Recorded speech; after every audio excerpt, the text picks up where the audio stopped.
গভীর রাত, চারদিকে নিস্তব্ধতা। পুরনো এক জঙ্গলের ভিতর দিয়ে হাঁটছেন কয়েকজন মানুষ। হঠাৎ দূরে দেখা গেল এক লম্বা, ভয়ঙ্কর চেহারার মানুষ। তার কপাল থেকে রক্ত ঝরছে, চোখ দুটো আগুনের মতো জ্বলছে। লোকেরা ভয়ে স্থির হয়ে গেল, কারণ গ্রামের বৃদ্ধরা বলেন তিনি আর কেউ নন, তিনি মহাভারতের সেই অভিশপ্ত যোদ্ধা অশ্বত্থামা। হ্যাঁ, আজও ভারতের বহু জায়গায় বিশ্বাস করা হয় অশ্বত্থামা এখনো জীবিত। তিনি পৃথিবীর বিভিন্ন জঙ্গল, পাহাড় আর ধ্বংসপ্রাপ্ত মন্দিরে ঘুরে বেড়ান। কিন্তু কেন? কি এমন পাপ করেছিলেন তিনি, যার জন্য হাজার হাজার বছর ধরে তাঁকে মৃত্যুর থেকেও ভয়ঙ্কর শাস্তি ভোগ করতে হচ্ছে? আজকের এই রহস্যময় কাহিনীতে আমরা জানব অশ্বত্থামার সেই ভয়ঙ্কর অভিশাপের গল্প।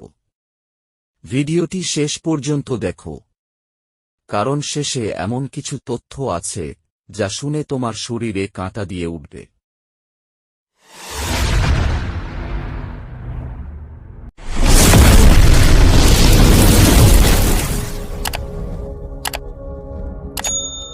মহাভারতের সময় গুরু দ্রোণাচার্যের পুত্র ছিলেন অশ্বত্থামা। জন্মের মুহূর্ত থেকেই তিনি ছিলেন অসাধারণ শক্তিশালী। বলা হয় তাঁর কপালে জন্ম থেকেই একটি অলৌকিক মণি ছিল, সেই মণির কারণে কোনো অস্ত্র তাঁকে সহজে আঘাত করতে পারত না। কোনো রোগ তাঁর শরীরে আসত না, এমনকি ক্ষুধা ও ক্লান্তিও তাঁকে ছুঁতে পারত না। দ্রোণাচার্য তাঁর ছেলেকে পৃথিবীর সবচেয়ে ভয়ঙ্কর যোদ্ধা হিসেবে তৈরি করেছিলেন। অশ্বত্থামা ছিলেন মহাদেবের অংশ বলে বিশ্বাস করা হয়। তাঁর রাগ ছিল আগুনের মতো ভয়ঙ্কর। কুরুক্ষেত্রের যুদ্ধে তিনি কৌরবদের পক্ষে যুদ্ধ করেছিলেন। যুদ্ধ যত এগোতে লাগল, ততই ভয়ঙ্কর হয়ে উঠছিল পরিস্থিতি। চারদিকে মৃত্যু, রক্ত আর ধ্বংস। কিন্তু একদিন ঘটে গেল এমন একটি ঘটনা যা অশ্বত্থামার জীবন পুরো বদলে দিল। পাণ্ডবরা বুঝতে পারছিলেন যতক্ষণ দ্রোণাচার্য জীবিত থাকবেন ততক্ষণ তাঁকে হারানো অসম্ভব। তাই তাঁরা এক কৌশল করলেন। ভীম একটি হাতিকে হত্যা করলেন, যার নামও ছিল অশ্বত্থামা। তারপর সবাই চিৎকার করে বলতে লাগল, অশ্বত্থামা মারা গেছে। দ্রোণাচার্য বিশ্বাস করতে পারছিলেন না। তিনি যুধিষ্ঠিরের কাছে সত্য জানতে চাইলেন, কারণ যুধিষ্ঠির কখনো মিথ্যা বলতেন না। তখন যুধিষ্ঠির বললেন, অশ্বত্থামা নিহত হয়েছে। কিন্তু খুব আস্তে করে পরে বললেন, হাতিটি।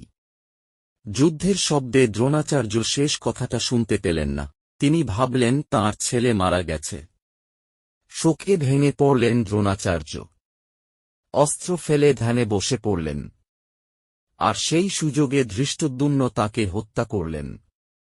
যখন অশ্বত্থামা জানতে পারলেন তাঁর পিতার মৃত্যুর কথা, তখন তিনি পাগলের মতো ক্রোধে ফেটে পড়লেন। তাঁর চোখে তখন শুধু প্রতিশোধ, শুধু ধ্বংস। সেই রাতেই তিনি এক ভয়ঙ্কর সিদ্ধান্ত নিলেন। রাতের অন্ধকারে তিনি চুপি চুপি পাণ্ডবদের শিবিরে ঢুকে পড়লেন। সবাই তখন ঘুমিয়ে। অশ্বত্থামা ভেবেছিলেন তিনি পাণ্ডবদের হত্যা করছেন, কিন্তু আসলে তিনি হত্যা করেছিলেন পাণ্ডবদের 5 পুত্রকে, উপপাণ্ডবদের। সকালে যখন দ্রৌপদী তাঁর সন্তানদের মৃতদেহ দেখলেন, পুরো শিবির কান্নায় ভেঙে পড়ল। ভগবান শ্রীকৃষ্ণ ভীষণ রেগে গেলেন। অশ্বত্থামা তখনও থামেননি। তিনি নিজের প্রাণ বাঁচাতে পৃথিবীর সবচেয়ে ভয়ঙ্কর অস্ত্র ব্রহ্মাস্ত্র ব্যবহার করলেন। অর্জুনও বাধ্য হয়ে ব্রহ্মাস্ত্র ছাড়লেন। 2 মহাশক্তিশালী অস্ত্রের সংঘর্ষে পুরো পৃথিবী ধ্বংস হওয়ার উপক্রম হল। ঋষি ব্যাসদেব এসে দুজনকেই অস্ত্র ফিরিয়ে নিতে বললেন। অর্জুন নিজের অস্ত্র ফিরিয়ে নিলেন, কিন্তু অশ্বত্থামা তা পারলেন না, কারণ তাঁর ক্রোধ ও অন্ধকার তাঁকে গ্রাস করেছিল। তখন তিনি সেই ব্রহ্মাস্ত্র উত্তরার গর্ভের দিকে পাঠিয়ে দিলেন, যেখানে ভবিষ্যতের রাজা পরীক্ষিত ছিলেন। এত বড় পাপ দেখে শ্রীকৃষ্ণ ক্রোধে অশ্বত্থামাকে অভিশাপ দিলেন। কৃষ্ণ বললেন, তুমি হাজার হাজার বছর পৃথিবীতে ঘুরে বেড়াবে। তোমার শরীর ক্ষতবিক্ষত থাকবে। তোমার কপালের মণি কেড়ে নেওয়া হবে। কেউ তোমাকে গ্রহণ করবে না। তুমি মৃত্যুও পাবে না। তারপর কৃষ্ণ তাঁর কপাল থেকে সেই অলৌকিক মণি বের করে নিলেন।